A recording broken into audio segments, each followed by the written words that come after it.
Greetings, everyone, and welcome to another live reality game podcast. Here, specifically tonight, we are talking about Survival Challenge 2021.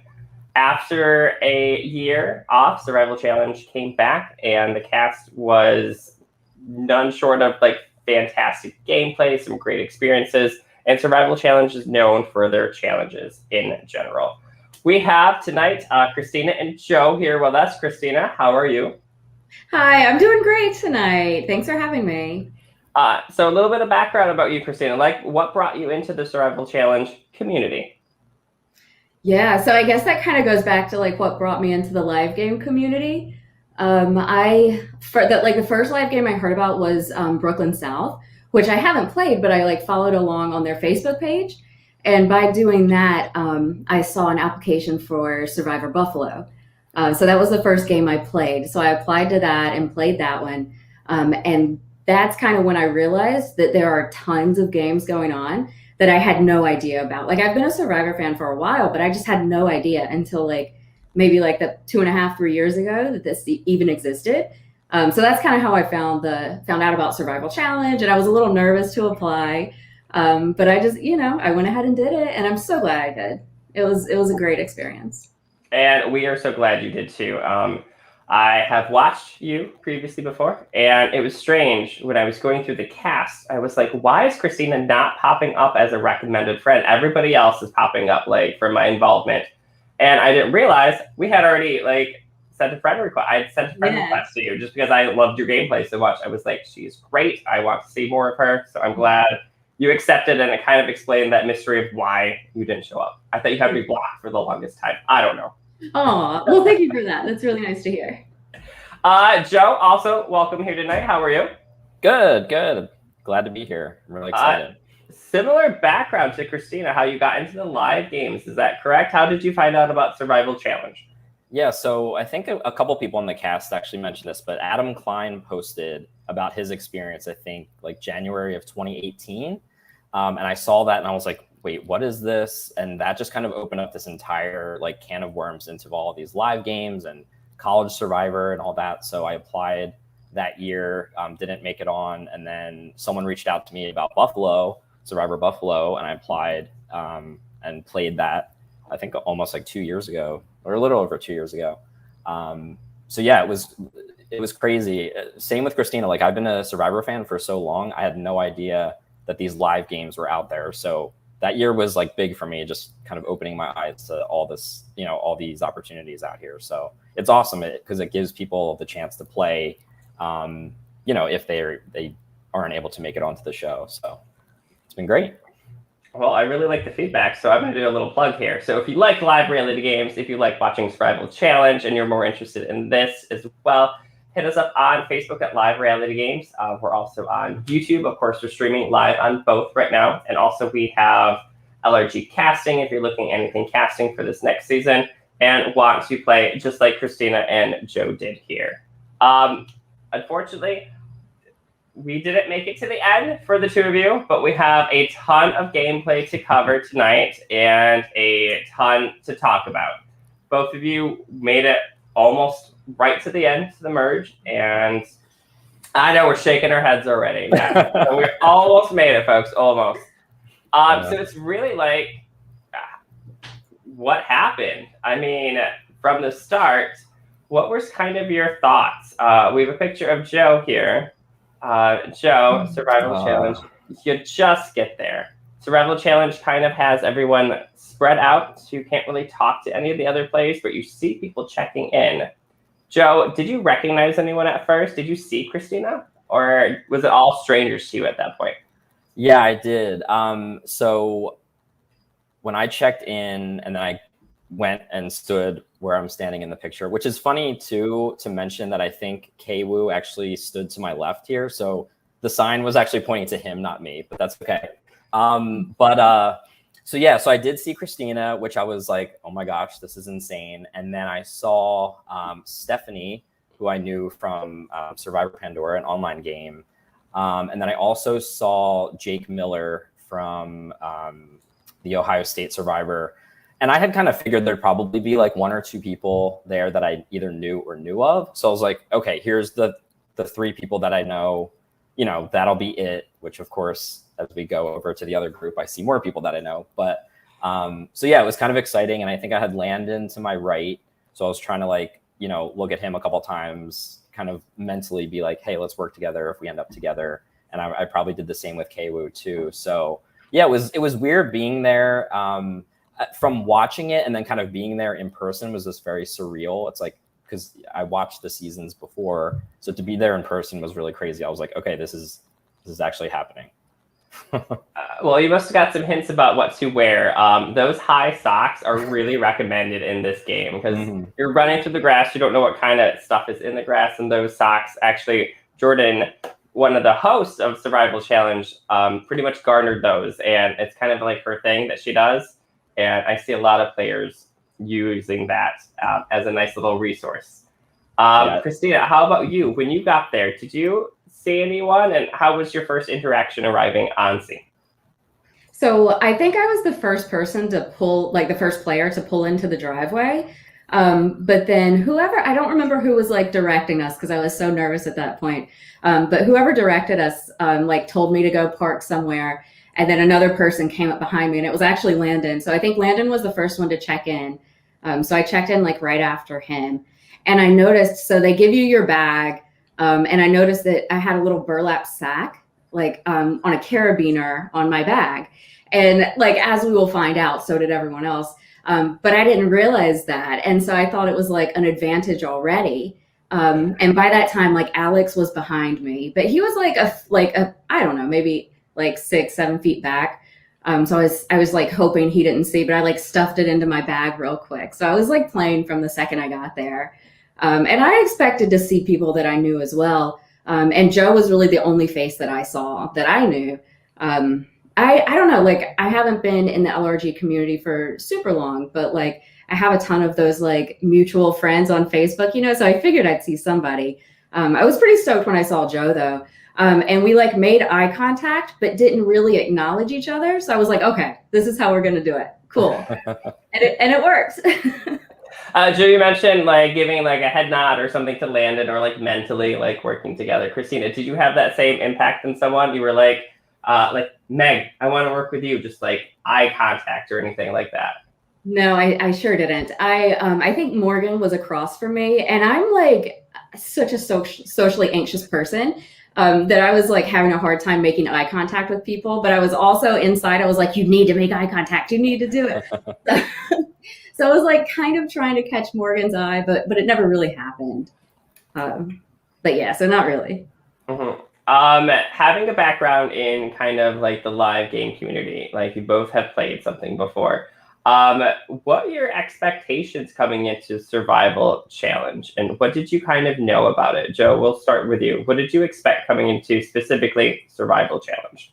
Yeah, I knew that it was a longer game. So Buffalo is a 2-day game, so I knew that this one was longer. So I knew that coming in. I knew that it would still be pretty fast paced. So that was something that I kind of expected.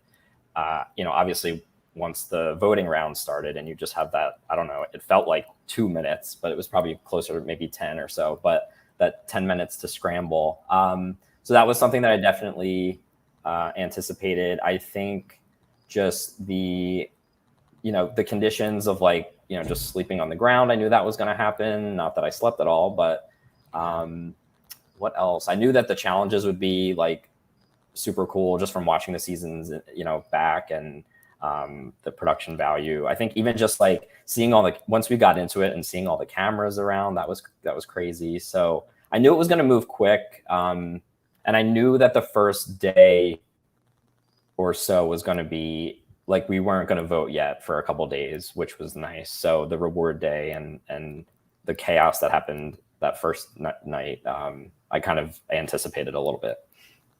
Was it the same for you, Christina? Were you more geared up for the faster gameplay and the more outdoor experience? Yeah, I guess so. I mean, I knew that it was going to move fast as well. So like I said, I played Buffalo, and then I played Survivor Philly, which is a 1-day game. So those are the only 3 that I've played, just, including Survival Challenge. And those two moved so quickly, especially the 1 day game.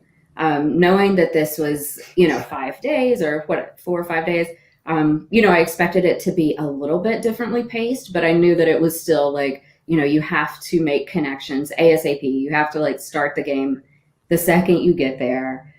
So I was expecting that. But similarly, like I had watched the previous season and saw that there's like the first day where you don't have to vote anyone out.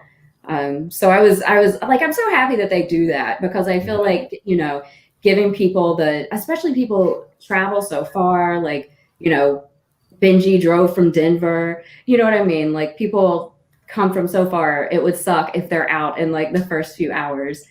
So I was expecting that. And then honestly, I was less, I mean, I was nervous about the gameplay too, don't get me wrong, but I was nervous about the conditions, not being able to eat and not sleeping, because I can be like very crabby if I don't get sleep. Turns out I actually function all right without it. And the weather, like we had horrendous weather. But it was like, I don't know, I'm kind of glad that we did, because we had that experience, and I was actually so proud of all of us. I think that, myself included, like I think that I handled it so much better than I thought I could have. And I feel like other people may have similar feelings on that, because it's not often that any of us ever have the opportunity to go sleep in the rain or would take that opportunity.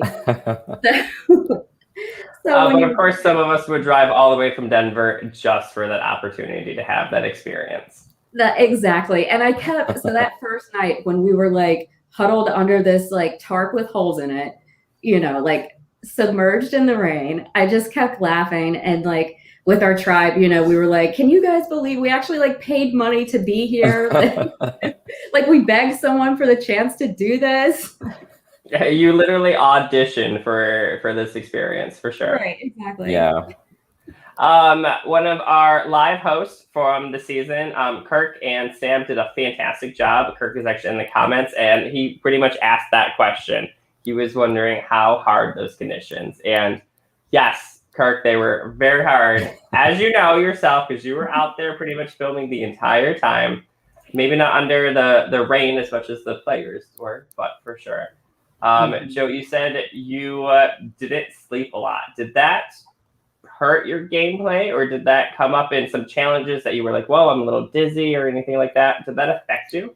I kind of knew going into it that I wouldn't sleep, because I just know, just from like camping years ago, like I can barely even sleep on like air mattresses, let alone just the hard ground. So I kind of knew that I wouldn't sleep. I was worried about it affecting my like challenge performance, but I honestly think like the adrenaline, especially during the challenges, just like would kick in, and I didn't really ever feel tired. I didn't sleep 1 second the entire experience.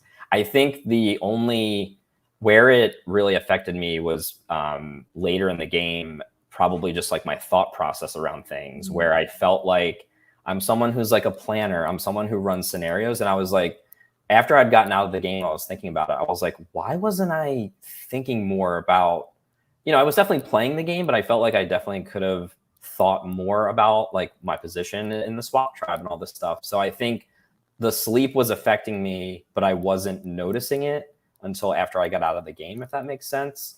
And I've never been awake for 3.5 days straight. So that was, it wasn't like I had done that before and knew what I would be, it would be like. So I think it just affected my, just my thoughts, I guess, like, my thought process, as it got further into the game.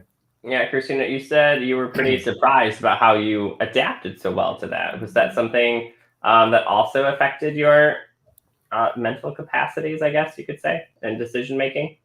Yeah, I guess a little bit. I mean, I did sleep. I definitely slept more than Joe. I think I slept. So the third night, I was just I think that was the worst weather night, I guess. I don't know. But I actually slept the entire night, which is amazing. Like, it's still crazy. I can't believe that. Very jealous. But I think I was just so exhausted from the first 2 nights. But actually, I feel like I was almost worse off after having slept the whole night. Like somehow it just kind of like put me back in normal mode instead of like survival challenge adrenaline mode in some way. I don't know. So I don't know. I mean, I maybe I should have slept. I don't know. Well, you both mentioned the capacity of the challenges. Right from the go, John tells you to pretty much get in teams of 8 and to go. We have a picture of Christina in one of the opening challenges here. You're on this raft in the middle of the water. Like the first challenge, it is strength, it's running, it's swimming. You're like, Christina, what is going through your mind in this first challenge with these 7 other pretty much strangers around you, just saying, go to the finish line? Yeah, well, so back to the like when we first got there and I first saw Joe, I was so glad to see someone I knew, and I was just hoping that we made it on the same starting tribe together somehow.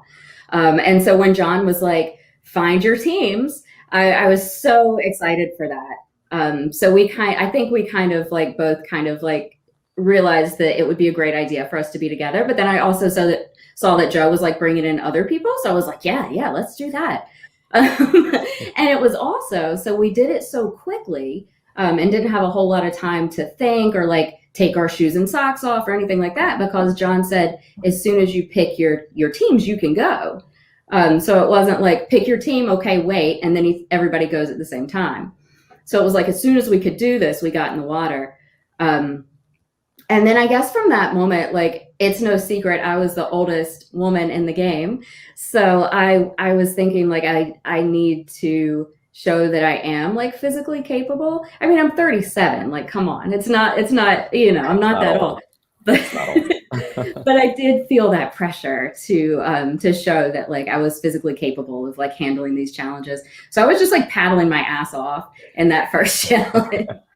I don't know if it helped or not, but It helped at least for morale. They were like, "Oh, all that water spitting up," and it scared people. Maybe a little water in the other opponent's eye. Joe, was that kind of your plan? Like once you bonded with Christina, and Christina was saying that you kept ushering people to your side, did you have your people picked out that you wanted to be on your team? I think most of us were standing, like, so when we walked across the yard to see the rest of the cast, I then noticed Megan, who I had played Survivor Pandora with online, and then I saw Holly, who I've seen on Survivor Maryland. So I was like, okay, there's more people here that I know of. But so I think it was just kind of like where we were standing, and I'm pretty sure there was just this like flash of something, and I think Katie had told me after that she saw me and recognized me, and she came running over to our group.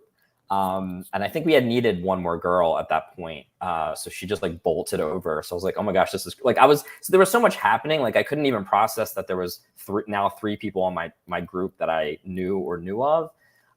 But yeah, John's just like, go. And then I think Jamie and I did the running portion to start. And I remember I was so like amped up, but after my first lap, I started getting winded, and I'm like, Joe, you're a runner. You should be able to do this. And I was like nervous that I was like already gassing out on the first challenge. And then when we had to switch to do, like I switched and did the swimming the second time, like it was just it was a lot right at once. And I think just you're so nervous and anxious and excited. And it was like my heart was racing. And so I didn't really have time to like process everything of like our group. I knew that it probably wouldn't be this wouldn't be our actual tribe. Little did we know during the pick, it basically ends up being that later. But so I knew that at some point there would be a shuffle. But yeah, it was just like a chaotic moment because John, you're standing there in front of John and it's like, oh my God, again, it's like, this is really happening. And then he was like, go, like jump into the pond and, start doing stuff. And everybody just stood there like, wait, what? So it was crazy. Yeah, I think there was a moment we were all just like, wait, for real? Like, really? And then we just took off. Yeah. They started with no like introduce yourselves, like here's this person, here's a little name tag. Nobody knew each other's names or anything for the most part, of course. So this season really started with a bang. Kirk wanted to go back to Christina. You made a comment about being the oldest woman on the cast for the season at 37. He's saying that he's 42, so he understands. In a lot of the faster paced games in live reality games, it's sometimes hard to connect with other people. A lot of times in these games, you see sometimes like 21-year-olds, 22-year-olds, and that's usually like the chunk. And then there's usually like an older 2-3 people maybe. In this season, it was kind of more balanced. You had some 20s, some 30s, and then it was kind of the group there. It didn't go much older than that. Did you find yourself ever not connecting with people? Yeah. So I think that's a really interesting question, and that's something that I've thought about a lot, because I think that I do feel closer with the cast of the other two games that I played. Not because like the cast of Survival Challenge aren't great people, but I think maybe it is because I am a bit older and maybe just like at a different place in my life than maybe somebody who is 20, and which I guess I should be.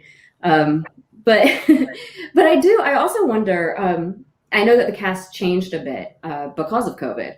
So I wonder like what that cast looked like before COVID hit and before we had to make so many changes, and if it would have happened last year, what that would have been like. I was a little bummed to see that there wasn't a little bit more diversity in several ways, but I also know that they were very limited. Like, a lot of people aren't comfortable with traveling. Like some people just like don't want to get vaccinated or can't get vaccinated for some reason.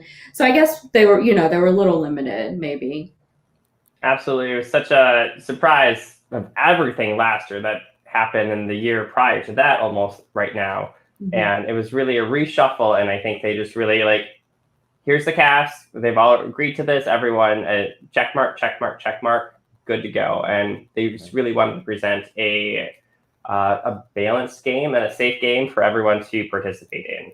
Right, which they did, and they did an awesome job of being able to like put this huge production on in the midst of everything that we've dealt with over the last like year and a half.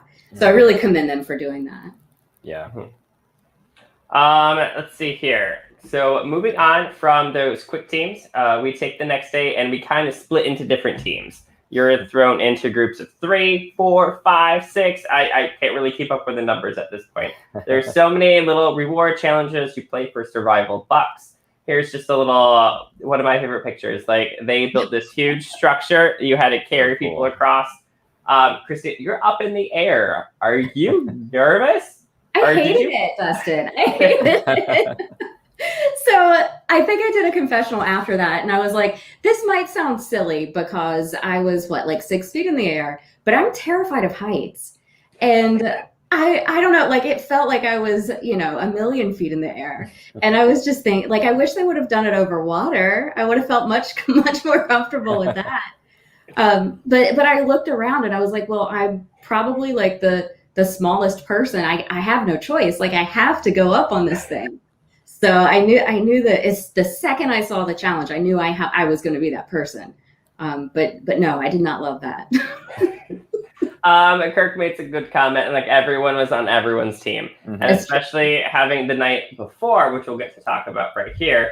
It really was like everyone was playing with each other at some point and connected with them, or at least had some chance to connect with them. Quick shout out to Kathy. Kathy is joining us from the audience. Thank you, Kathy. Hi, Kathy. So how was, Joe, that first night? Like before we did all these fun challenges for Survival Bucks, you were kind of left at the campsite with a not specifically one world, but kind of implied one world scenario. How were your thoughts about that? Yeah, it was interesting. I mean, it was a chaotic day trying to get to our camp because I think we were supposed to like do little challenges and then end up at our camp, and we kept ending up at this one spot, and it was like, well, this must be their camp. We should go somewhere else. And so it was just, that was chaotic. But once we were there and we all kind of stayed within our groups and we were just waiting for instructions, honestly, for the longest time, and no one was doing anything. I think at one point we did start, it started getting dark. So I think we started like collecting firewood and everyone started finally like mixing together and talking. I thought it was a little bit like I liked maybe this is like a hot take. I liked the one world twist as like a viewer, if that makes sense, because it was something that I didn't expect to happen at all. I would like Survival Challenge was like the first like big social thing I had done in like a year and a half. So I was kind of nervous of going into it, but I was like, okay, I'll be on a tribe of like 8 people, 7 people. That's manageable. But knowing that the entire cast was there was definitely overwhelming. And I think people were kind of trying to, go around and, introduce themselves. And I was trying to keep track of first names, which was just like not happening. So it was a little overwhelming, but then we kind of all, once it got dark, we kind of just like went back to our starting groups, and everybody like slept on their tarp with their starting group. So there was a little bit of like, mingling, if a couple different groups of people like went to use the restroom or went to get water, like you would kind of, oh, who are you? Who are you? So yeah, it was kind of overwhelming, but it was nice to kind of get that opportunity to kind of touch base with as many people as you could. And then of course, as we mentioned with Reward Day, I thought Reward Day was great, how they did it, how we were on different teams with people, because it gave you another chance to talk and, even kind of set up your game a little bit for the future. So I thought it was, it was chaotic. It was a little confusing when we just didn't know what to do. But I think as like a viewer, it was a cool experience. And like, that was something that I had never thought that they would do. So it was kind of nice to be surprised. And speaking as a viewer or even a volunteer extraordinaire, Kathy said it was fun to play how it all watched out. So I'm glad the audience liked it in some capacity for sure. Christina, were you kind of overwhelmed? Like, you are meeting a ton of new people after being quarantined for so long, essentially. All these new people around you. Like, what were your first reactions, I guess? Yeah, I guess. Yeah, I mean, I don't hate that we did One World. So I know, like you said, Joe, I think that is a little bit of a hot take, but I like it in theory. I think it would have been better if we had a little bit more information, but I also know that like that's Survivor and that's Survival Challenge. Like, maybe you're not going to get the information that you need to be able to do the things that you would like to do.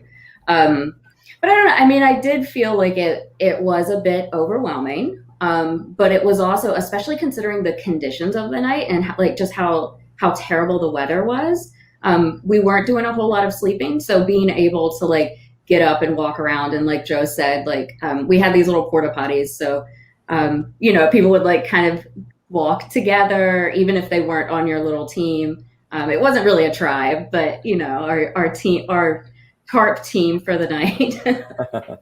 And I think part of why we kind of went back to those original teams is because like the tarps just weren't big enough for anything else, like for any other configuration.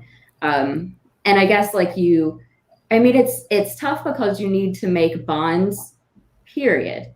But you've kind of already started forming bonds with like this set of people. So do you, the question is like, do I disregard what the foundation I've started and try to start that foundation with someone else, and then just have like a little bit of something with a lot of people, or do I like try to get solid with a few people? And so that's kind of what was going through my head. And I'm not the best with names. And there were how many of us? 20? How many, Joe? 24. 24. I'm not going to remember 24 names. So I was just trying to remember like who was with us, like who was on our little tarp. But again, like I didn't hate the idea of the One World. I thought it was a fine idea. I thought it was a cool idea. But what I would have liked is if we knew at some point before the sun went down that that's what it was going to look like, because we could have tried to build a shelter. I mean, it just like it rained so badly. Like any fire we got would have went out anyway. But if we could have tried to like build a little bit of a shelter, that would have been really cool. And then maybe we could have huddled together a little bit more, and people would have gotten to know each other more that night. I'm sure they still wouldn't have slept, but you could be at least in like one area. But look, like they decided to give us nothing, and that's fine. This is what happened. I think Kirk put a good word out there, implied. So the one word was just implied, kind of hinted at, I guess. Katie's also watching. Katie. She says, my faves So Aw. she's working right now. So thanks for tuning in, Katie, at work. We won't tell on you That's or okay. anything. Yeah. But definitely you can watch us at full. You can watch the recap on Facebook, on YouTube, or honestly anywhere you get podcasts. So if you want to listen while you drive, always recommended to, as opposed to watching the video. It's probably a little safer, of course. But hey, we are on Spotify, Last FM, Google Podcasts, Apple Podcasts, anywhere you find podcasts. Just go up, find Live Reality Games. We are there in the full coverage. So she's supposed to be working, I guess, is the technical. Aw. Work can wait. I love Katie. I'm so glad that we got to like be the duo that we were. I mean, I'm sure this will come up a little bit more later. We didn't do a great job of hiding the fact that we were a duo, but it was so much fun to play the game together. Like, I had a blast. And speaking of more things that are left probably unsaid from this interview, we do a behind the player. And by we, I mean Survival Challenge, and William really runs that podcast specifically. So what you don't hear tonight will be covered in the step-by-step breakdown a little bit later, a little closer to when the episodes are released, kind of when there's more talk. I know there's a few players out right now. I think Kevin's and Chris's interviews behind the play are out right now, so you can tune into those. And of course, tune into Christina and Joe's when they come out. And of course, everyone's when they get there. So after the kind of the fun challenges of the day, that second day, it's like, yay, fun and games. Let's play some reward challenges. You're actually split up into teams. Like, captains are chosen. We see the two of you right here in the background with your arms at your side. You're a little nervous. I don't know if I can zoom in. Yep, there you are. Not sure about how it's going to go, folks. Oh, man. What were your thoughts seeing the three captains that were not necessarily chosen, but chosen by a random draw? So you have Jake Miller, you have Jamie, and then you also have, was it Kelsey? Referring to my notes here. I think so. I feel like I blacked out. I have no idea. Yeah. Yes, Kelsey. See, I was Kelsey. right. So, yeah. Okay. Yep. So you have Jake Miller, Kelsey, and Jamie. What were your thoughts, Christina? Did you have any connections where you're like, this person's going to choose me? Or were you like, I don't know any of these people? Yeah, I mean, I guess I don't know. I mean, I was just nervous. I know that much. But so Jamie, to start off our group, he picked Landon. Is that right? Am I remembering that correctly? Yep. Okay. I will say this, and this I'll go into more in depth in the behind the player, because this kind of gets into the nitty gritty of things. But I thought it was so telling when Landon didn't pick me and picked Morgan instead, because there were, because he was it was interesting because he was like trying to make a 4 with 2 different parts of our starting team. But didn't realize that we were taking that information back to one another, which happened a little bit later. But when that happened later, I was like, oh, well, this all is making sense now. So there were like, that was kind of like the beginning of what showed me that there were a few people on that starting team that were telling me one thing, but were really like thinking another way and really going to act another way. So that is honestly like what I took most out of like that whole thing. I think it's really interesting that that Halata kind of ended up being the tribe that was our first starting team, except for Stu, who like got such a shit deal, by the way. Like, I feel so bad. Yeah, that sucks. And I mentioned Stu's here as well, right? Stu's also here. Yeah. So at least he checked in for a little bit. So Stu. Yeah, it was you interesting. Go ahead, Joe. Yeah. Oh, sorry. I knew that I hadn't really connected with Jake or Kelsey too much. So I was like, I think I was more worried about kind of what happened to Alex, honestly, because he randomly got chosen just a couple rounds in to go to a different tribe. And I was worried about that happening to me and being with a bunch of people that I wasn't on a starting group with. But the way that our tribe was chosen definitely opened my eyes to where I was at in sort of like the pecking order, because Jamie picked Landon picked Morgan, which I was a little surprised about. And then I think Morgan chose Katie, which I was also a little bit surprised about. Katie, of course, chose Christina. So it was like all these people, like I wasn't getting picked. And I was like, oh, this is kind of interesting. Luckily, Christina picked me, so thank you. And then, Of course. and then I You knew had I to was going choose. to, I'm sure. Yeah, I was like, she better. Sue just wants to say love you both. So I'm gonna cut it and say love you too. Love you, Sue. So then I think I had to choose the last woman, and it came down to like Stephanie, I think Megan, and there was maybe one other person there. Grace, I think it looks like Grace was up yeah. for choosing. So I was like, I can't leave Stephanie behind because, you know, I knew of her and wanted to work with her. So of course I picked Stephanie, and then, so yeah, it was interesting, but I also kind of felt good because I knew that I was going to be on a tribe with Christina, Katie, and Stephanie. So I was like, if I can try to manage that in some way, that's a 4 right there. So, and we'll get into that, I'm sure, when we get to the votes, but so yeah, it definitely opened my eyes to kind of like where I stood with some people. And then, so yeah, that was interesting, you know, watching that play out and watching our group continually pick each other and never sway from that. So Christina, there was no hesitation. You were going to pick Joe no matter what. Absolutely. Absolutely. I felt like, so I was standing there, I was like, oh, let me pretend to deliberate. But yeah, 100%. Like I was definitely going to pick Joe. I also like, Joe, what do you, sorry, Dustin, I just want to ask Joe, like, do you think that was good of us or bad of us? Because I've like gone back and forth so many times, like to have that tribe of people that were with our, like together on that starting day. Was that a good thing or not? I think because we were chosen more towards the end, it was good for us to stick together.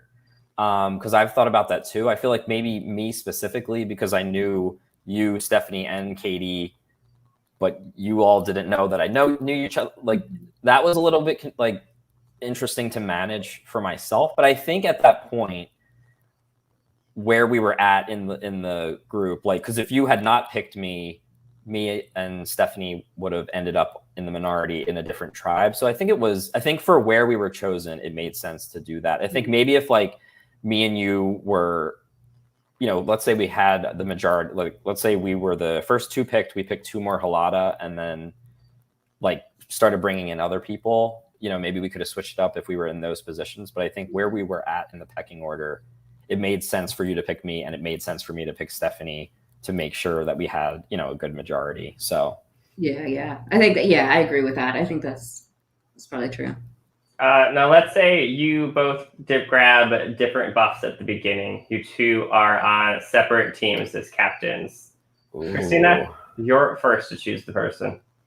Well, of course, it's going to be Katie. That's what I figured. Hey. All right. Well, Joe, who's next on your list? I would have chosen Stephanie. Okay. Yeah. So our picks wouldn't have, or my pick wouldn't have changed. In that, yeah, if I was a captain, especially if Christina was definitely going to be on another tribe, I was going to definitely pick somebody else that I knew or knew of. Yeah. And something else that I think you folks know of watching from the comments, Austin just wants to do a shout out for Team Survivor Buffalo. Aww. Hi, Austin. Both of you. Thanks for watching, Austin. Stephanie would have chosen Joe as well. So. Yes. Aww. That's awesome. Travis had a good comment backing up just a little bit. He asked, so there's so many people here. Reward Day, did you realize that James is winning a lot and probably going to win the reward for that day? Joe, were you worried about that at all or knew about it? I wasn't worried. I was definitely keeping my eye on the people that were winning a lot. I think it was like Jamie, Benji, and I think Chris that I can remember that were winning a ton. I knew I wasn't winning barely any of the challenges. I think I maybe got second place twice. I think I only walked away with like 6 challenge bucks after that. So yeah, I was kind of keeping my eye on the people that were winning a lot. And then of course we had Jamie on our tribe. So that comes into play with the auction since he had so many. But I didn't worry about whatever the advantage or whatever whoever was supposed to get. I didn't really think about that too much. And then, of course, it comes up, I think, at our second tribal that he had gotten a steal vote that he gave to Katie and that whole thing. So we kind of then knew pretty early on what it was and who had it. So Christina, same thing. Like you win a little bit, but not too worried about getting the advantage. Yeah. Yeah. I didn't notice who was winning a lot, to be honest. I guess I should have been paying attention to that. I feel like I have a little bit of a different take on like winning or losing the challenges. Like the kind of the way I see it is like, I mean, yes, the challenges are part of the game, but for me, like the strategy and the social maneuvering are like the core elements of the game. So like I didn't really care if I won or lost, I guess. Like I was gonna try, but I also wasn't gonna like exhaust myself trying to win challenges when I needed mental stamina to be able to maneuver through the rest of the game. So that's kind of like my take on the challenges. And I mean, it did, like, it sucked to only win like twice, but but like it was also, I mean, it was okay. And the challenges were still fun. Like they were so much fun to play. Mm-hmm. Like even if I did lose a lot, like they were still fun. Same. Yeah. And of course, anybody watching at home that really wants to find out more about these challenges, episodes will appear on their Survival Challenge YouTube show that comes out in some time. No rush on the editors, of course, because a lot of time goes into crafting all the storyboards and all the editing, so on and so forth. But for anybody watching, this show actually hits on episodes. So we get to see it live, we get to see these recaps, and then we get to see the full-fledged episodes, podcasts, and all the great stuff in Survival Challenge. So throughout the time, you do end up getting picked on a team. Here's a quick little cast photo here of Team Holada. In the viewer comments, if you are unaware, Holada is seen as a whole lot of trouble, a whole lot of messy, a whole lot of stuff.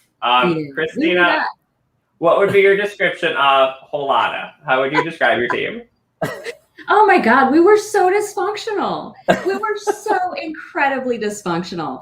And it was funny, like thinking back, considering it was like the same core group of people, like if I think all the way back to the very first challenge of the entire game, that very first one, there was a point, it was like the second thing we got to. So there were stakes in the ground and we had ropes and we had to attach the ropes had like little holes, you know, like hooks on each end. So you had to attach a rope here and attach a rope here. And there were like multiple ropes. And so the goal was wherever the ropes touched, you dig, and there's like your prize for that challenge. So we were trying every way we could imagine, but it was such a cluster. Like everyone's just yelling over each other. Everyone's just grabbing shit. And so like... So I go to read the clue again, and it very distinctly says where the ropes touch. So like me and I think it was Alex, like we try again, and there were two ropes that went like over the same little peg. And I was like, well, let's dig here. And I remember somebody else, I'm not going to name names, but somebody else who just had a much louder voice was like, no, that's not it. And like started doing some other stuff. Well, later, Andy Baker from production, he tells me, he was like, Christina, you were right. You were right. They just wouldn't listen to you. And I just feel like that is such a good description of Holada. It's like we had the right idea. We just couldn't bring it together. Like Stu remembers the digging, he says. Oh, that was fun. Yeah, that the digging. And then Brian is also here, fans of the Survivor Buffalo Allies. So I love Brian. Hi, Brian. Purple Brian. Hi, Brian. Yeah. Joe, Holada. What's your team? Holada. Oh my gosh, so many. Such a mess. Whole lot of tribals, whole lot of yelling, whole lot of connections. Yeah, it was just chaotic every round. Like I said, it was tough managing, like knowing Christina, knowing of Stephanie, knowing of Katie, meeting them in person, trying to manage those relationships, and then also trying to get to know other people on the tribe. I think we had like a good group for challenges. Like we were always close, I feel like, for the ones that we lost, unless maybe I'm making that up to like justify it. But yeah, I don't know, it was just so dysfunctional. And I think just like looking at it from an outsider's perspective, like since like me, Christina, Stephanie, and Katie were working together, but I think we did a pretty good job in the first couple votes to not really let that like show. I think it just caused so much chaos for the other players that it just all boiled over. And, because in the back of my mind, it's like, Landon keeps coming up to me. He's like, why don't you want to vote out Christina? Like, why don't, and in my mind, I'm like, well, she's my friend and I'm working with her. But it was just interesting trying to juggle that. And like, you want to just be like, yes, I know some of these people on here. Like, that's why the votes are going a specific way. But yeah, it was just very chaotic. And gosh, the challenges that we did win, I think I cried or teared up at any time we won, because it was just like, so, I don't know. We were just so emotional, and yeah, it was crazy. Here's a little picture of one of the challenges. Looks like you're gathering blocks from all over the place. And to work, Christina, here's one of you trying to navigate without being able to see. I think you have James as your caller, and of course he has a very loud voice, so he was probably able to direct you decently, I believe. But it did ultimately leave you to the first tribal. Oh my gosh, the memories. So we hit tribal first time. Joe, you were just saying that Landon brought up Christina's name, and Christina's name did come up at tribal. Did you, Christina, did you know votes were coming your way? Yeah, because Stu and Joe both told me. So I did. Yeah, I definitely knew it was going to happen. I was super disappointed though, because I thought that there were a couple people like, I guess like, so I thought Landon's like pretty good at making you think that he's with you if he's not. So he did good. He did good of that. So I trusted him. But it was pretty clear to me that Morgan and Jamie weren't interested in working with me. There was one point on the very first day. I think it was me, Landon, Morgan, and Alex were like working on a lock, which was like part of the first challenge. And Landon was like, I like this group right here, this group. So I was just like, okay, sure, whatever. Like, I'm going to say yes. And like throughout that day, my mind kind of changed on that a little bit. But I still felt solid with Landon. So I asked him later, do you still feel good with this group? And he convinced me that he did. I asked the same thing to Morgan and Jamie, and both of them, like, it was pretty clear that they were not. So I knew that that's kind of where I stood with those two, at least. But I was still going to try, and then like, so before that first tribal, me, Katie, and Stu were at camp together while the auction was going on. So the three of us were left together, and we talked about, again, at that point, it was clear to me that Landon was closer with Morgan and Jamie. And I thought that we still had a chance to get him back on our side if we just got rid of either Jamie or Morgan, which, either of those three probably would have been a better choice than Stu at that point, just for like my game. But ultimately, and like me and Katie and Stu, we really talked about it. Like, and I was serious. Like, I wasn't just like, saying stuff to Stu to make him feel comfortable. Like, I was for real. Like, I thought that it would be a good idea. Like, it was certainly an option. But ultimately, like, it didn't feel like the first vote. It didn't feel like the first day of the game, but it was. And I just felt like it was too soon to paint that huge of a target on me, specifically me and Katie, because we were the ones left back at camp with Stu. So I was worried that there was a chance he wouldn't stay loyal, not because of anything that he did, just because that's a possibility. So we ended up going with Stu on that vote, but I should have stuck with my first instinct. So after the first instinct, after the first tribal, we have tribal 2. Already back at tribal again. Joe, did you see this was starting of a trend? Were you getting nervous at that point? Yeah, I mean, like Christina said before, when we played Buffalo, we were on a tribe that lost every challenge before the swap. Oh, so you're kind of used to it then. Yeah, and it was just like, I think we even said like, oh my gosh, it's happening again. But again, I feel like we were always like pretty close in the challenges. So, because I think we lost the first 2, right? And then we won after that. So yeah, I was just hoping, I was like, because the challenges are also different. Like they test everyone's strengths and weaknesses in different ways. So I was like, there's going to be something we're going to, get lucky and be good at. But I was kind of hoping, like we would win a couple, because I was like, if it got down to like the 4 of us, that would have been insane. So yeah, it was tough. Like, it's not easy voting anyone out, and losing Stu and then Morgan back to back was just it was tough. But yeah, so I was just kind of hoping we would turn things around and start winning. And this is the tribal that kind of rocked things, and yeah. But it was a pretty close vote. Like you have 3-4 on this one. Morgan received a vote on the past,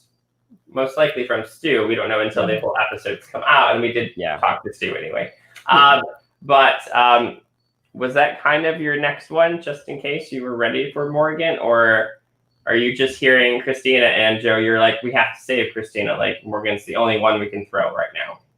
I think we had gone into it knowing that Morgan would be next if we lost. But of course, Landon and Morgan, I think to me, were pushing Christina. So like I knew Christina was going to get some votes, but I knew that me, Christina, Stephanie, and Katie would be voting together. I think really the biggest thing was just the decision to leave Landon specifically. Like I feel like I should have told him. It probably would have been better for my game to do that, but we were nervous maybe about either it getting back to Morgan. She had been kind of like looking for idols too early on when we got back to camp. So there was like some fear of that. So I think we kind of just decided to keep it us 4 and just kind of recover from that afterwards. And, everybody knows what happens after that. So yeah, that was an interesting decision, but yeah, I think I should have at least told Landon, because him and I were trying to work together. And I think even after the vote, I went up to him. I was like, hey, this will be good. Like, it looks like we're not close at all. Like, we didn't even vote together there. But I think at that point, I had done a little bit of damage there. So, yeah. Christina, Austin has a comment here saying that you broke the Amma curse. Or Amma? I don't know. Amma. Yeah. Well, then he must not be talking about this. He must be talking about this event. There you go. You all win the next challenge. Like, Christina, how was the feeling? Like, you just had 2 in a row, and now you're finally winning one. What changed this one? It was so that was an emotional one for so many reasons. That was like right after Jamie had his big outburst, and that like is tricky to talk about because I think that it was super inappropriate.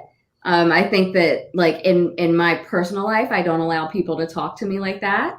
Not that he was directing it at me, but I just don't think it's super appropriate to talk to people in that way. However, it was a game, and we're doing some of this is for TV, right? So like some of that might have been amped up and intensified for the moment and for the character and for the episode, right? So I'm going to give the benefit of the doubt on that. But I think that we were just like very emotionally charged going into that next challenge. I think Joe and I both cried on the way over because particularly like I said, I don't let people yell at me in my life. If they do, they are no longer in my life. And part of that is because it just hits so deeply emotionally because different people have been through different things in their life, right? So depending on what you've you've experienced in your life up to a certain point, you may react differently to those types of situations. And so for me, it was really triggering. And yeah, like I cried on the way over the land bridge to go make our little fire. But it also felt really freaking good when we made that fire. So there, and too, like Katie said, that part of why she was so determined in that is because of how Jamie acted. So there was some positive in that as well. Like it like brought up some kind of like tenacity or like stick-to-itiveness that maybe we wouldn't have had otherwise. So it wasn't a completely negative situation. There were some positives to be had out of that, but the winning felt really good at that point. We needed that win. We really did. Joe, you said earlier, you're like, I cried the first time I won. You remember that feeling? Oh, it was, yes, I do. I think like Christina said, like it was a very emotional situation with everything that happened. And then, Jamie was kind of like, I'm not starting the fire because he had worked on it so well the night before. So that was a little bit, not like jarring, but it was just kind of like, I thought he was going to like try to like maybe like throw it, which I was kind of afraid of. But he was like, I'll do, there was supposed to be a swimming part that I think never happened. He was like, I'll do that. He was like, you guys start the fire. So Christina and I had mentioned to each other that we had actually practiced before the game. So I looked at her and I was just like, we have to do this. And I think, not to use this, but like it lit a fire under us to then go and make a fire. So yeah, I think it was just, everything was just like happening, and it was just like, we just needed a win. And the challenge took a while, but getting that win was, I just couldn't believe it. Yeah, I started crying. I hugged everyone. Like, it was just a nice moment where it was like, everything that had just happened had sort of like washed away for a couple seconds, and we all just like enjoyed this moment. We were safe. We didn't have to go to tribal for the first time. So that was like definitely one of the highlights. Like the first win that we had was just, it was very impactful. And it was like, we were like, we can do it. Like, we lost 2 people, but we were still able to win. So it was like, it was good to know that we could win something. So yeah. And then coming into the next challenge, they introduced the topic and the challenge description, and it doesn't look like we're too convinced here to win the next challenge. We see Joe and Christina both. We don't. So they announced it's gross food. It's a traditional Survivor challenge. There are different aspects of things to eat for each player. Christina, not looking forward to this challenge, eh? No, man. I didn't say that I wouldn't do anything, but I just didn't really volunteer for anything. And I got, the very fortunate choice of the, what was it? Ranch flavored soda, I think, which was like, yeah, it sucked, but it wasn't that bad. It really wasn't that bad. But I wish I would have tried the squid for Katie, because I felt so bad for her. She tried so hard, and I admire how much she tried. I mean, she threw it up onto the plate and then still tried to eat it. I mean, that girl tried her heart out. I wish I would have taken one of those so that she could have had the soda, honestly. Like, that's how I was feeling after that. But Joe had a little bit of a harder one there. Well, speaking of Joe, let's take a picture.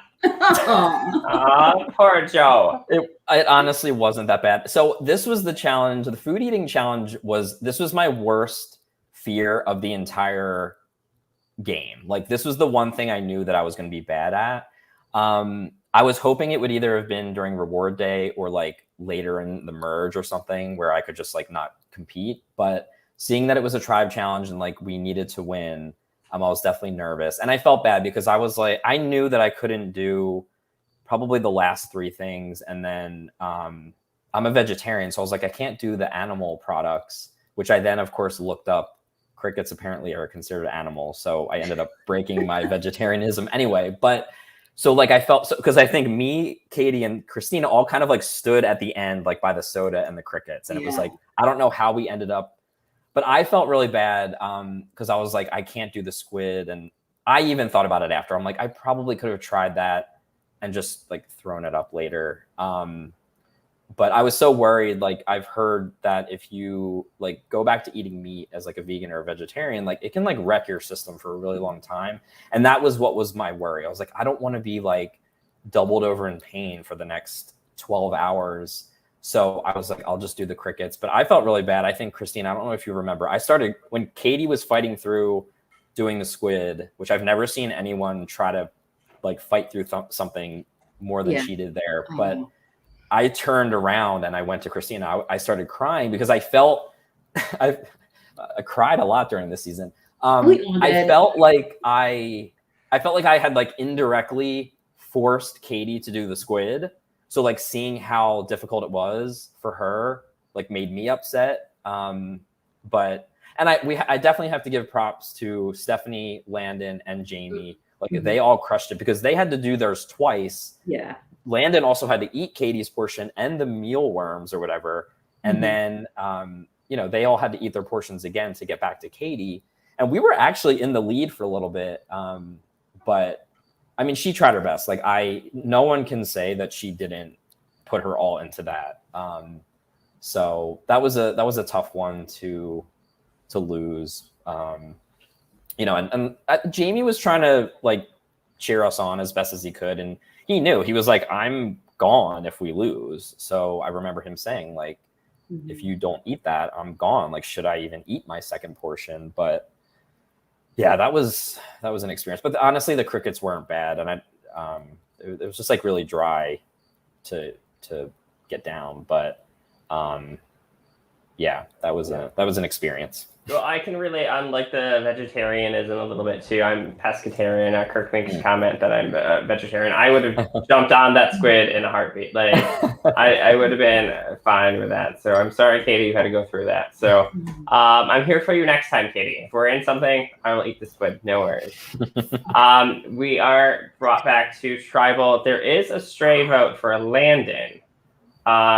Christina, do you have any idea why Landon got a vote that time? Yeah, that was me. That was me just splitting the vote, which I should have done later in the game as well. But yeah, that was just it, just in case Landon or Jamie had an idol.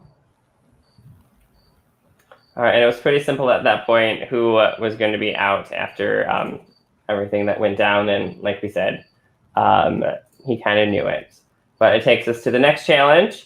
Little puzzle. Joe, you're a fan of puzzles? I am.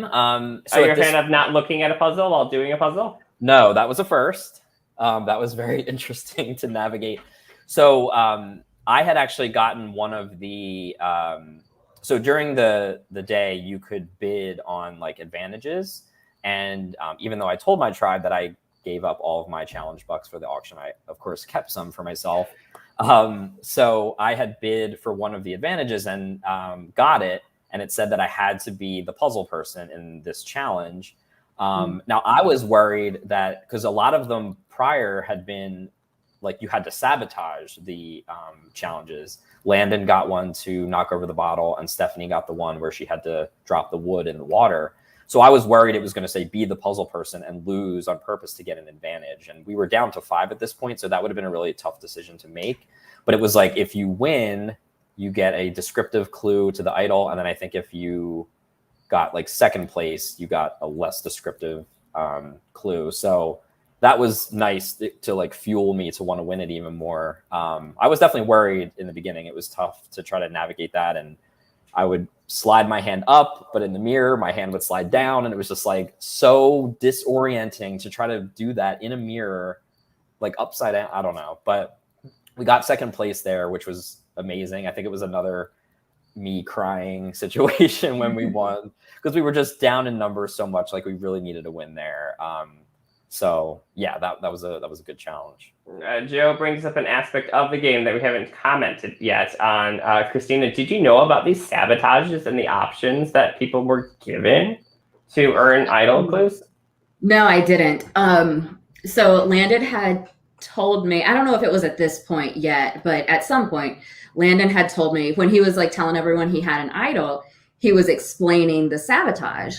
And I thought, like, I didn't think he had an idol because I thought that he was making an elaborate lie. Because often when people lie, they like make it so elaborate, right? So it's so funny that he was actually like telling the truth in some aspect of that.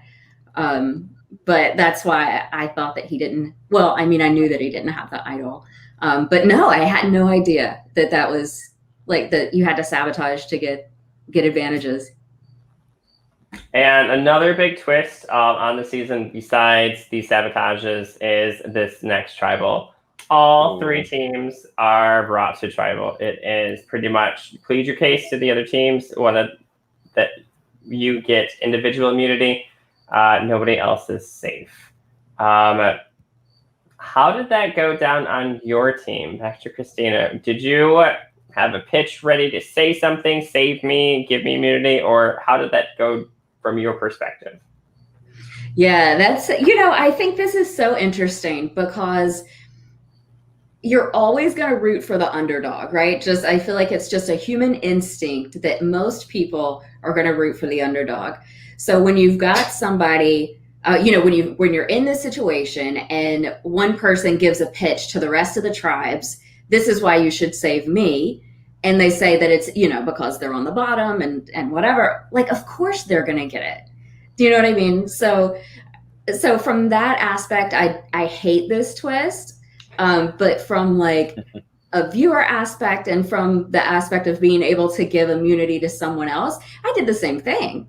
Like I wanted to give it to whoever was on the bottom. However, like it just sucks because I really enjoyed working with Stephanie. She did vote for me that round, but of course, like why wouldn't she? She wasn't going to vote for Joe, who she knew, and Katie, who she knew. And she couldn't vote for Landon. Well, she couldn't vote for Katie anyway. I think Katie had immunity that round. Yeah. So she obviously wasn't going to vote for Joe. So yeah, like who else is she going to vote for? But I really enjoy Stephanie as a person, and like I had so much fun talking strategy with her. I think that we just like were on the same page with a lot of things. So I just hated to see her go like that because we had, I mean, and too, like back to the basics of Survivor, like, the four of us had solidified such a bond that I really feel like we had 4 votes moving forward. I feel like if we could have made it through that, which we should have, I feel like we could have like done some real damage in the merge, and it just would have been so much fun for the 4 of us to kind of plow through things, but it didn't work out that way, unfortunately. Stephanie is saying that she told you, Christina. Yeah. We actually had a really a whole lot of emotion, right? We had a very me and Stephanie had like a really emotional chat, like sitting at the end of that bench right before that vote out. And to be one of the few people of color, she had so many other things that she was up against that we didn't have to deal with. And she was kind of like sharing a little bit of that with me. And it's just, yeah, I just hated to see her go out like that. She had more game in her. Oh, for sure. Yeah. Naomi's also here saying, great hey, game, Naomi. Joe and Christina. So awesome. So after this tribal, you are then, I think, one of the worst. It's always a tribe swap or something that really tears partners apart. And this one did in your gameplay. Joe, here's your new tribe. Congratulations. Yeah. Well, first, I want to go back to the Stephanie vote real quick, just because absolutely, that was definitely like my toughest vote, of the game. It was just with so little people left, it was so tough. With 2 people being immune, it was tough. And what also had happened before that was when we got to go back to camp before this to kind of talk, and I went up to Stephanie and I was like, hey, I have an idol clue. And then she pulls out an idol clue and we start frantically looking for it. and then Landon had gotten one too. He had come back, and then I think him and Stephanie went back to run for it. But I was thinking of it later. I was like, had Stephanie found the idol, like she would have used it obviously and gotten rid of Christina. So it was like a lose-lose for me as far as allies. So that was just like so tough. But yeah, Stephanie is great. I was so excited that she was a part of this game, and that I got to meet her in person and play the game with her, and definitely wish she could have gone further. So yeah, that was just again, as a viewer, that twist of the triple tribal and granting immunity to people was cool as a viewer, but it definitely hurt. Especially with we had lost so many people by that point. So yeah, sorry, I just wanted to say that before we moved on to the no, that tribal was crazy. And I think all 3 people that left that time were such strong game players. Like all drafts and everything, saw those 3 contenders all the way pretty much near the end. So we were all shocked at home when we saw it, and exactly how it all went down, from the individual, from the vote for me to save me kind of vote, to the actual vote when it went down. It was shocking, to say the least. Yeah. Yeah, we lost 3 like really good, strong players there. So And for our recap on that, you can check out Live Reality Games. There you go. Anyway. Joe, your new tribe. Yes. So this was interesting. So the way that the tribes were picked was really kind of chaotic. It was like we had to pull out of a bag and all this stuff. So I was one of the people that had to pick like my first person. So I think Holly had picked Landon, so he was out of the question. And then I think Katie picked Christina, or one or the other. So that was all the whole lot of people. So I was like, okay, I need to like start fresh. So I picked Kwu. Him and I had connected earlier on reward day. We were partners for the Idle Hands challenge. So I had kind of bonded with him there and let him know that I wanted to work with him. So, and he was a strong competitor too. So I was like, okay, this is perfect. So, and then, the rest of the tribe got formed from picking back and forth, and Patrick was someone who I had connected with. So that was good. Chris was someone that I wanted to work with. So it was interesting. Like numbers wise, yes, it was 4-3-1, but I don't know if this was the lack of sleep. I wasn't worried for some reason.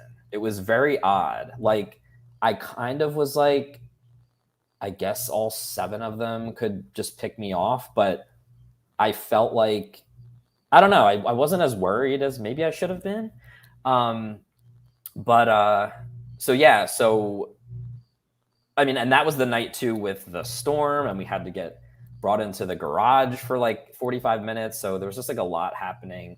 And then when we got back to camp, And yeah, too. Exactly. Yeah. So like it was just a chaotic, like trying to get through those 3 tribals, and then we're in a garage, not having any idea what was going to happen. But then we got back to camp, and it was like raining like crazy. We had to set up our tent as best as we could.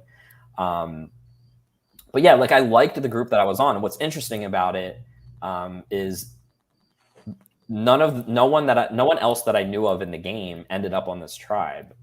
So it was like just like a fresh start for me, which was kind of nice. And it was a really good group that I ended up with. I don't know how deep we want to get into it as far as like, the next couple votes, but I was actually, I was happy with my group, and I felt like we had a strong group, and I was like, oh, maybe we'll actually win, a few challenges along the way. So I was honestly happy, and I wasn't as worried as maybe on paper I should have been, but yeah, it was. I like Newfoundland. Christina, same thoughts on your new team? It looks like you were chosen first, or got the picking option first. Yeah, I think so. I think it was Katie. I think Katie was like the captain of that one, and then she picked me first. I was pretty stoked about this one, honestly. I felt like I knew that Landon had connected with Holly on the first day, the reward day. So and by that time, like me and Landon were cool again. Like we had kind of hashed everything out. So I felt like we were going to be okay. And it seemed like we were for a little while. I think we, if idols weren't a thing, I think we would have been all right. But I mean, I was pretty stoked about it. I do remember, so when we were right after that triple elimination, we were sitting on those benches and we heard the siren, like the fire, what is it, like the storm alarm or whatever, tornado warning, I guess. And we all just kind of looked at John, and John was like, no, I don't know. Like, he didn't know what it was either. So we were all just, and I thought that it was part of the game. Like, I was like, wait, is it part of the game? Is this real? Like, what's happening? So then we all got ushered into the garage, and it was like the 4 remaining Halata, like they still kept us like separated by tribe. So we were it was the 4 of us, and I think it was a really good, like, ironically enough, a really good decompression time for the 4 of us. But I do remember, like, as soon as we realized it was a swap, which I think we kind of thought was coming anyway because we were so low in the numbers. I remember just like the emotional side of my brain was like kicking in, and I was just thinking, like, after everything we've been through, like the past day, I really don't want to have to cuddle with people I don't know. So that was like my biggest thing. And I was just thinking, like, I need someone that I know to cuddle with tonight. And I think that's part of why I slept so much and so soundly that night, which is freaking crazy. But I think I was in between Holly and Landon, and yeah, I just slept like a baby. It was amazing. So jealous. I don't know how. We were hosting Pirate Survival Expedition ourselves, Kirk, I, Jordan, and Ian. We were kind of running the event, very similar to Survival Challenge before Survival Challenge came in. And we heard the sirens. Jordan and Ian, of course, who owns the property, they were like, oh, nothing to be worried about. While Kirk and I are like, oh my gosh, what's happening? Where are these coming from? They're like, oh, it's just a test. Don't worry about it. I'm like, we have players out there, like in the middle of the woods, probably wondering what on earth is going to come down from the sky at this moment. So we went. It was scary. But yeah, it was scary. It was really scary. But they did a good job of, like, you know, keeping us safe and keeping us updated. And I think it was handled really well. We were just like, had no idea what was about to happen. Yeah, ours was just a warning. They were like, oh, it happens every second Wednesday of the month or whatever. Oh, wow. Yeah, I agree, Joe. I think they handled it really well. But I will say, in the moment, I was so mad that they were putting us back out there. And they put it, and then, like, so I go to this new camp that I haven't been to before, and it's pitch black. And somebody I have no idea who it was because I couldn't see anyone's face, but somebody from production had a flashlight, and they were like kind enough to like shine it on us long enough to get the tarp like over our head a little bit. But I was just so mad. And I remember thinking, like, I think I said it. I was like, they should really leave that flashlight with us. This is not right. Like I was just like, I just could not believe what was happening. Yeah, it got real that night for sure. Yeah. And they were talking about like the widow makers, the like dry trees that you can't be under. So when we got to Fala, well, first of all, their camp was night and day better than Halata. Halata was just this little circle on like a hill. I got to Fala. I was like, wait, you can move around. There was like 2 entrances. I was like, what is this? It was so nice. It was flat. They had trees. Like, I was like, what? No wonder we were so dysfunctional. We were at the worst camp. I think it sounds very fitting to the tribe, honestly. So how did they know? Yeah, right. So it was just like I was in awe of that, just like how much space they had, because that was something else too that I was sort of looking. I mean, I guess we probably needed fire. I mean, we had fire the one night for a little bit, but like there was no chance to like really talk to people once the sun went down. Like especially at Halata, like you just had to stay in your little, in our little area. There wasn't really places to go talk. And like the bathroom is so far. I don't know if anybody ever ventured off because it was so dark. But so at least with Fala, I mean, it rained, and I'll talk about like my first and last night there. But yeah, I was just in awe of how much space they had. But we couldn't use the trees because they were dead. So they came up with like a little lean-to situation. But I didn't sleep again anyway. So, but yeah. It was a crazy with with the weather. So I don't think we have a picture of the first tribal, but Christina, your tribe wins immunity on the first switch.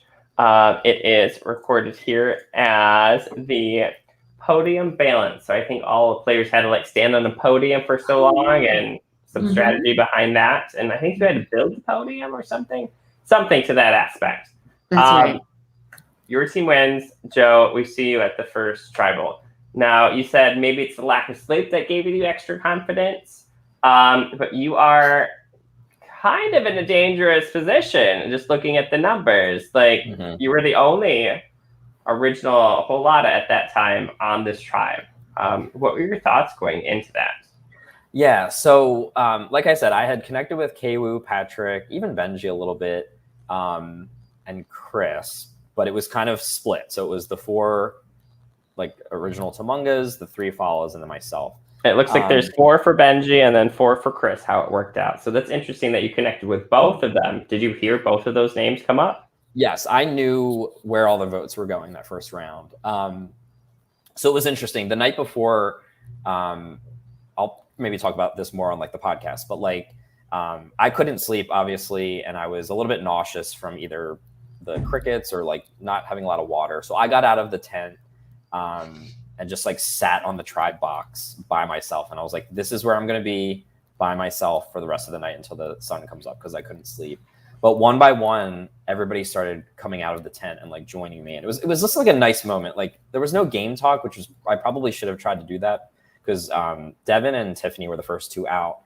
But I was afraid, because I was like, if I wasn't sleeping, if people are right next to us not sleeping and we start talking game, like that doesn't, that wouldn't be good for me. So we just talked about whatever all night and stayed up until the birds started chirping and the sun came out. But so the next day, so I wanted to work with Kwu, Benji, and Patrick. And during the scramble of the vote, I think, if my memory serves me correctly, Patrick at the last second was like, we got Tiffany and Devin to flip on Chris. Now they had proposed Chris's name. I wanted to work with Chris, but I was like, I'm not going to stick my neck out this early. Like whatever name they say, I'll just go with, because, I was basically by myself. So I didn't want to rock the boat too early. So I was like, okay, we'll do Chris. So I went in, I wasn't like super certain that they had flipped. It just didn't make sense. But that's what I was told. So I was like, all right, I'm writing down Chris's name. And the 4 Tumungas had said that they were doing Benji. So I was like, okay, it's either going to be 4-4 or Tiffany and Devin flip, which I wasn't really confident in. So we vote, and then Kwu stands up about to play an idol, and he's like, Joe, who did you vote for? And I was thrown off, because I was like, well, like in my mind, I was like, where I'm voting. Like, I feel like in that moment, he should have asked like Tiffany or Devin, because they were the ones that supposedly flipped. But I guess he was just making sure that I voted with him. And I think on his podcast, he said they were planning on it being a tie. So it kind of now all makes sense why that happened. But I was like, I voted for Chris. And he was like, okay. And he sat down, and I was like that all happened so quickly. So I was like, what just happened? But then the votes come out and it's a tie. And I don't think we were allowed to talk, but John was like, you're going to vote again for Benji or Chris. Obviously they don't vote. And he was like, if it's another tie, it goes to rocks. And in my mind, I was like, usually they let everybody talk first before going to rocks. I don't know if Survival Challenge does that. I ended up I forgot to ask like afterwards, but in my mind, I was like, no, we're going to get time to talk first. So I was like, let's tie it again. And then I was planning on running over to Tiffany and Devin and being like, flip your, like, let's not go to rocks, like flip on Chris. I'll work with you after this or something. Like that was what was in my mind. So I was like, we'll have time to talk after the vote. But then the votes come out and it was 4-2. And Kwu looks to me and he's like, you flipped, right? Like, I totally get it. And I was like, no. I was like, it wasn't me. And it ended up being Patrick, which was crazy. yeah, that was a really interesting round. And I even said in my voting confessional, I'm like, again, maybe the lack of sleep. I was like, I think we're going to rocks here. Like, I didn't plan on flipping at all on either of those votes. So yeah, that was pretty crazy. It was, especially like right after you have a swap and then you go and you're pretty much like the one person they all went to. So that's really interesting to hear about. Let's see here. Our next challenge is notated here as water puzzle. You were all out in the water, huge giant puzzle. Unfortunately, Christina, we see you going to tribal on this one. It looks like it was a pretty unanimous vote. Looks like the picture here. So how was the conversation going into that one? So that was Alex that went out on that one, right? That's correct. Okay, so I know that, so I think I had mentioned this earlier, but Landon and Holly had like made a connection on that first reward challenge day. And then obviously like me and Katie were together and the two of us had kind of like hashed things out with Landon. So I felt like it was important for us to kind of like grab Mandy and Holly and make sure that they were kind of like with the three of us. So I know we kind of talked to them very early, like as we were walking to camp the first night, actually. So I felt like we were okay there moving forward. So I think that was, I mean, like you said, I think that was kind of a pretty straightforward, like we kind of knew what was going on with that one. This was from the Hot Pursuit moment. One of my favorite pictures that I saw. This is you all standing on the platform together. And I'm like, oh, my pictures are out of order I apologize. But, it was so cool to like, I think part of like my happiness in that moment was just like how well that team like communicated with one another and how efficiently we were able to put that together. And Mandy is also like, I think she like flips houses for a living. So she's so she's like really good with like woodworking and stuff like that. So she felt like this was like right up her alley. So it was kind of like the perfect challenge for her. But it just felt so refreshing to like be on a tribe that communicated well with one another and like actually listen to one another and work together like efficiently. So that was just like that. And like all of us like getting up on the pedestal together, like that was a really cool moment. Oh, here's the picture. There we are. Oh yeah, there you go. Yeah. That was a crazy one. Our next challenge was the Hot Pursuit one. And of course, going into any game, you have so many scenarios. You try to pick challenges that will be well-versed for everyone. And this one was kind of one that was kind of a runaway, if you will. Joe, did you have high hopes that you were going to win this challenge? Kind of, yeah. Just seeing what it was, we were like, I think we have this one. And, especially losing that first one, it was kind of like, okay, I especially wanted to win to make sure I was safe. But yeah, I mean, you never know with the challenges. I mean, anybody can be a runner. So it was just, you never know, but we were kind of thinking we probably had it. And I think we heard Landon or someone say like, just sprint or something. So we kind of like knew what they were doing. So we just kind of kept a steady pace. And I think someone was like, they're going to gas out really quick if they do that. I think that's kind of what happened. So we were able to catch them pretty quickly. Was that pretty much your team strategy, Christina? Just go quick? I didn't have a lot of hope going into that one either. So I was hoping it would go quick. Yeah. It went quick right to tribal as survival challenges. It's boom, boom, boom, especially on challenge day. So we have 5 votes for Kelsey, 2 for Maddie. Looks like Kelsey and Mandy voted for Maddie, perhaps. Was that kind of just, like you said, too, you kind of had a strong alliance and connections going into this. Do you think that really was the bond that kept together? It really was. And I remember Kelsey was super confused by this one. Like when we saw each other in the dorms later, and I explained to her, like she didn't understand why we would have voted her out because she felt like she was a free number. But she just, I guess, like, you know, she just didn't realize that the connection that the four had made before. So that, I mean, I felt like Holly was kind of a swing and decided to like, you know, swing over again because of her connection with Landon. So it really was, so that really was about the connections that were made on that first reward day. So that was going back to the benefit that can be of the one world. So that was kind of, you know, one of the benefits there. That's always interesting to see, like the behind the scenes, like, oh, we played that one challenge together. We paired really well. Let's work together. Like that was really like the solidifying factor in that. Mm-hmm. Our next challenge, we see the two of you running through this little maze, if you will, trying to get some puzzle pieces or whatnot. And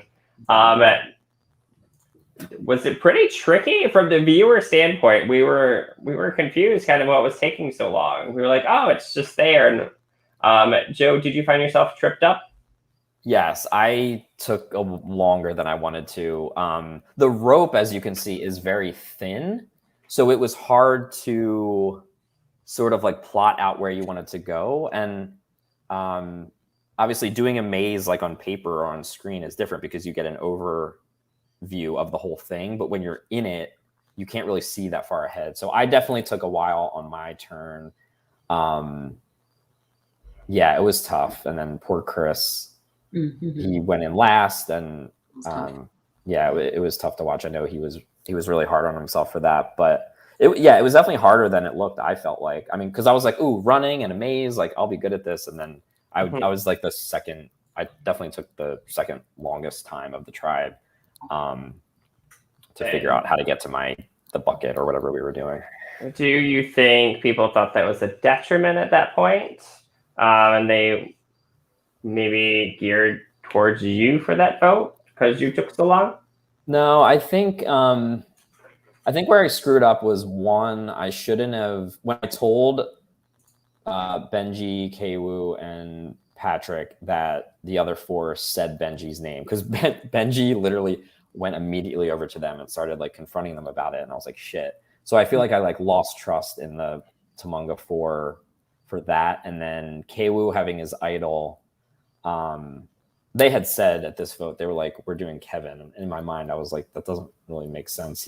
He's like, it's pretty much known that he has an idol from the round before. And there was one point where like Kwu and Patrick were talking and the four Tumungas were talking, and I was just kind of like standing in the middle, like, So it was weird. It's one of those things where it's like, I knew it was me in that moment, but then it was like, when I went to Tribal, I wasn't as nervous as I should have been. It was very odd watching it back again, 3 nights with no sleep. It was almost like having an out-of-body experience. Like I was watching myself at Tribal, but not reacting as I should. Well, even at Tribal, you had a little bit of a live Tribal. You were trying to get some conversation going, or maybe Pat was having a conversation with you. Yeah, so we were supposed to, and this was another dumb thing that I did, but Patrick and I thought Kwu were going to vote for Jake. And I forget, I don't fully remember what happened in this round, honestly, but we'll have to wait for the confessionals that you said and figure it out from there. Right. So we were supposed to vote for Jake, and then if the supposed name was Kwu, he obviously would use his idol to idol out Jake. But and I didn't know this because I didn't even ask Kwu to like if he could use the idol on me, but I heard in his podcast that they were at least considering it. But thinking back, like I knew that it wasn't going to be him, and Patrick's name had not come up at all, so I was like, and they didn't have enough to split it, so I was like, it's probably me. So I feel like when he stood up to use his idol, like I should have said something. I literally just sat there, like I should have just tried. But again, the no sleep thing is what I'm blaming it on. I was just like sitting there, like just watching it happen, and I threw a vote on Kwu. I don't know what I was thinking that round, honestly. But I should have definitely tried a little bit harder to get him to use it on me, because he was somebody that I really wanted to work with, and who I was like trying to establish a connection with earlier in the game. So like I definitely would have been loyal to him and Patrick in the merge. But yeah, it was tough. It was just a lot of woulda, coulda, shouldas, but just Always my is. mind wasn't fully functioning, and I just sat there and was just like letting things happen, where I definitely should have fought harder to stay or to have him use the idol on me. Kathy says the maze. Yes, Kathy, if you saw it, little Where's Waldo, like, oh, there's Kathy. Yes. That's awesome. But going forward, so we lose Joe. Christina, we know what the next one is. We have you carrying some logs. Right. And then, unfortunately, Landon just couldn't hold on to those logs. He slipped out. The grass got him. We saw it all on camera. We were biting our nails watching at home. Both of the guys were hanging tough, and then he slipped, and that was it. Yeah. All right, you're at Tribal. Yeah. So that challenge too, like, I usually don't have great aim with stuff, but me and Holly both, we were just like sinking those logs like one after another. But we were like, they were smaller.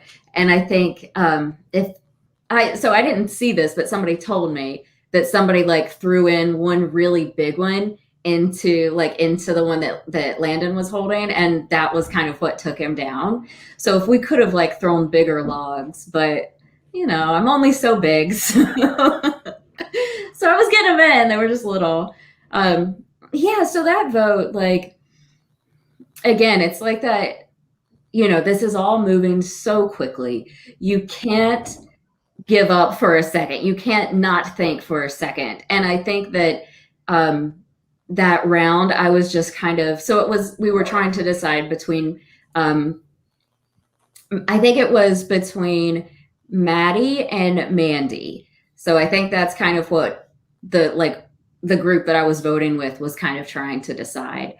And we ended up, putting the votes on Maddie because we felt like Mandy might stick with us a little bit more moving forward. I also felt like I might have been a little bit more equally matched with Mandy as far as like the challenges go. Like Maddie is so athletic, like she's such a competitor, and she's probably like 20, so like there, I was like, I'm not beating this girl at anything. So that was like part of the reason why I think in my voting confessional, I think that's what I said. I was like, I'm trying to decide between the two, and I ended up going with Maddie for that particular reason, which is kind of a selfish reason. So it was almost like selfishness that like took me out. But the thing that like trips me up the most is that like just about every other vote that I was a part of, I knew where the votes were going, and we split them. And like, why did I not split it that time? And it really is. It was just like a momentary, like, whatever's going to happen is going to happen. Like, let's just do it and get it over with. And just like that mental fatigue, and just this game, the pace that it moves is just nuts. I mean, it's exhausting. But I think that just kind of shows like you cannot let up for 1 second, because the second that I kind of let that one be like a little bit out of my control, kind of let others take the lead on it, that's when I was out. So it's tough, especially to go out like me and Joe going out back to back, and then as soon as when you get voted out, Andy like brings you over and does like a what do they call it? Like your final words or whatever. Like your exit interview. Yeah, your exit interview. And so like everybody was cheering like as we started, and he was like, I'm sorry to break your heart even more, but I guess that's the merge. And I was like, yes, Andy, I do know that. So it's tough. I feel like I heard like a survivor say once that like the two toughest positions to go out are first boot and the vote right before the merge. And I've never been first boot, and I hope that I didn't just jinx myself by saying that. But going out the vote before the merge sucked. It's like, but also like I had so much fun. You know what I mean? Like, and I think too, this might be a hot take, but like losing so much on Halata gave us the opportunity to play the game. And I'm not there to play challenges. Like I can go set up. I mean, look, I'm not going to be able to make ever play challenges like Survival Challenge does. Like these are top notch. But like if I want to go run a Spartan race or something, I'll do that. Like I'm there for strategy. I'm there for like social maneuvering, and losing the challenges gave us an opportunity to do that. So hot take, like it's okay to lose, but. Landon's coming a little bit to your defense here. It sounds like maybe you talked about not trying to build another bridge, and you didn't want to ruin that going into the merge. So that was a little strategy why maybe you didn't flip the vote on that one. Yeah, but I should have split it. I mean, even when we all voted for Jamie, I was the one that voted for Landon just to split it, just in case. Because then if it ties, you can do something with that. You can try to talk your way into the next thing with that.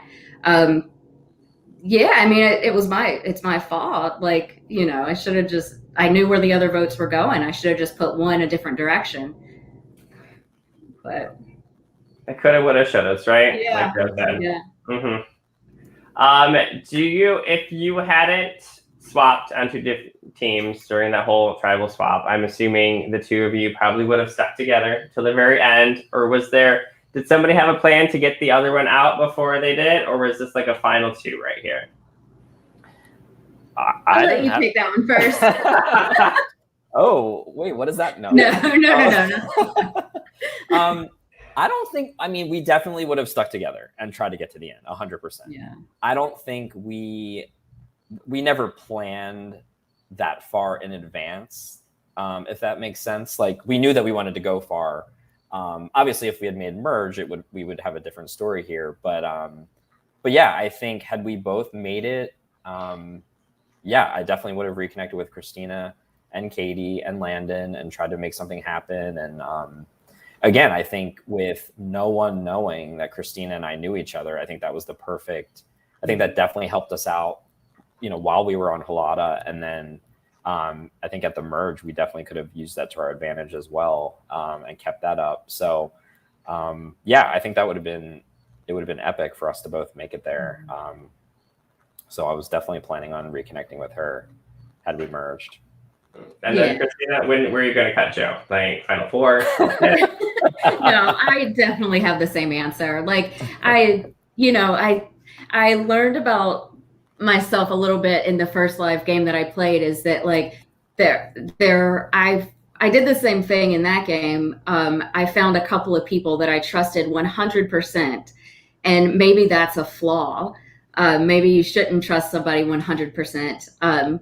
But Joe was one of those people in Buffalo, and he was one of those people in Survival Challenge as well. I think that we're just like similar people, and like, I don't know, we just like click really well together. And we stayed good friends. We talk most days.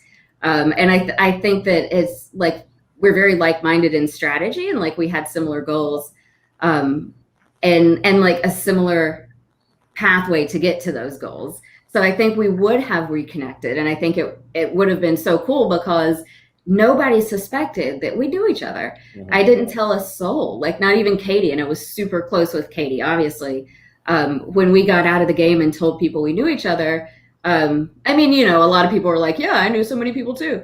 But I do remember that Katie and Landon particularly were really shocked, because I think we did a really good job of hiding it. Mm-hmm. I should have done a better job of hiding my connection with Katie as well, because I think that's part of why Maddie targeted me, because it was like an obvious like 2 votes together moving forward. But, do you think in any way that was like a compliment to use that idol and to be taken out like that, to be targeted so strong from a power play? I mean, Dustin, I tell myself that. Yes. I don't know. I mean, I haven't talked to her. I haven't really asked her like why. But yeah, I mean, I'd like to think so. I don't know. I mean, I feel like coming into it, like I thought I would do okay in Survival Challenge, but I thought it would be on my social game. I've never really considered myself to be like a strategy beast by any means. But I was like so proud of the way that I was able to like use strategy, and like I felt like I was able to like play the game that I played in a really smart way, and I feel really good about that. And maybe other people noticed. I don't know if they did or not, but yeah, I mean, I'd like to think that that's part of why she wanted to take me out, take me out. But it really could have just been because we were an obvious pair. I don't know. We'll have to ask her.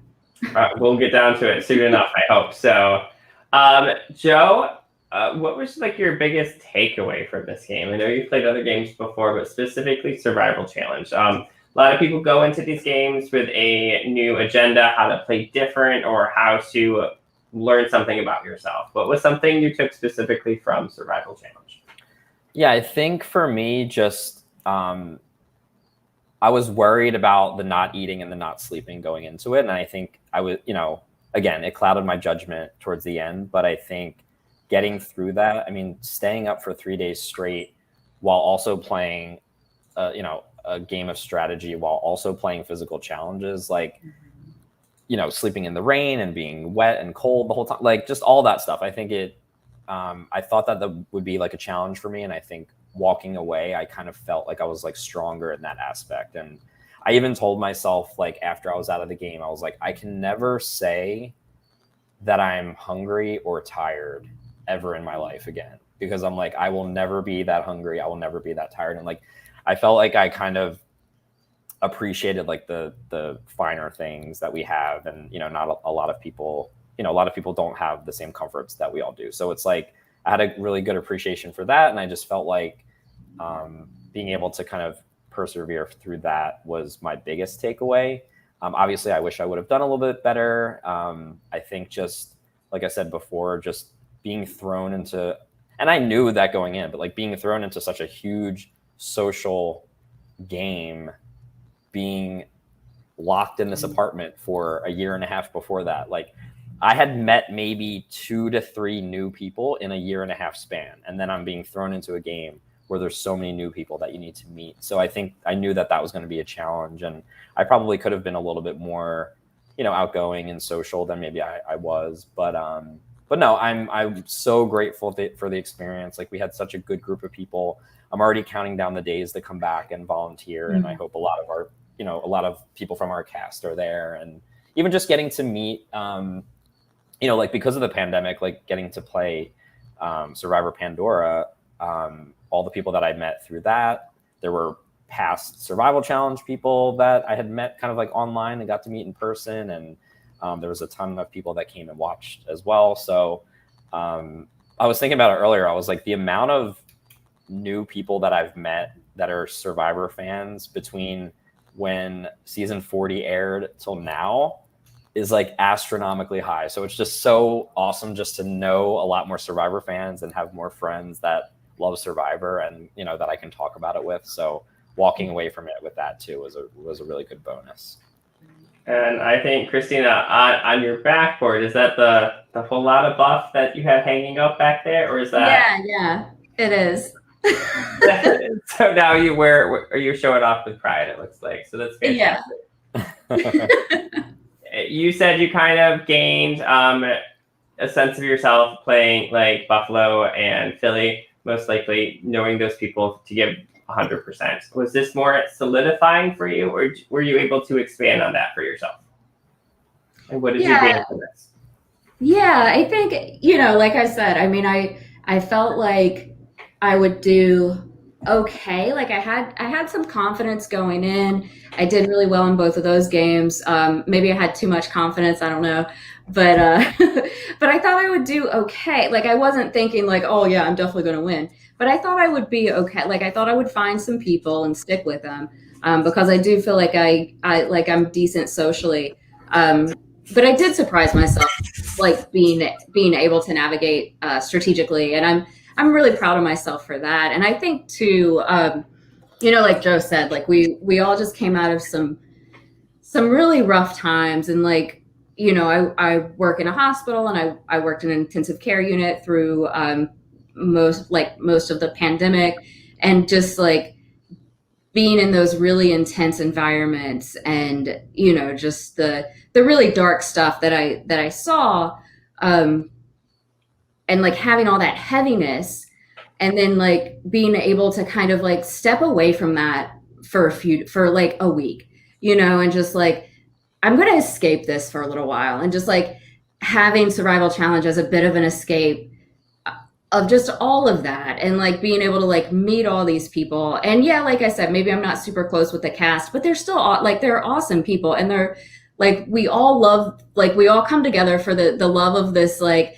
silly game that like we, you know, for some reason have just found and like really connected with.